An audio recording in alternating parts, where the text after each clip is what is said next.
More than 2 months after the deadly shooting at Marjorie Stoneman Douglas High School, Volusia County Sheriff Mike Chitwood says he's had enough, arresting close to 30 students since the massacre for making false reports and threats about shootings and other acts of violence. The youngest defendant is 11 years old. It's not my job to raise your kids, but if you want me to do it, I can tell you that I'm going to do it with a pair of handcuffs.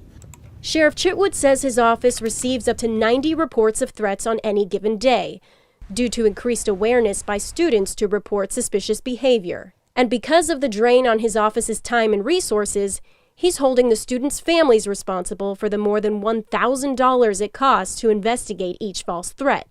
Within 1 month of the Parkland shooting, almost 1,500 threats were reported by students in schools across the country, and almost half of those were made over social media.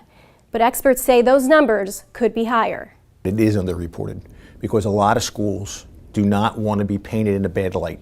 So they'll try to handle these threats internally, and I believe that's a big mistake. Charges range from misdemeanors to felonies, with some minors even being treated as adults under the law for their actions. Consequences the veteran Philadelphia police lieutenant says he decided on with the state attorney's office as part of a zero-tolerance policy. The sheriff is also receiving support from an unexpected group, some parents of students arrested under his plan, including this mother who did not want to be identified on camera, whose daughter spent 21 days in a juvenile detention center, followed by 2 weeks of house arrest with a GPS ankle monitor for threatening to shoot school staff members. I strongly agree with the measures that are being taken. I hate that it was my child, but she had some thinking time.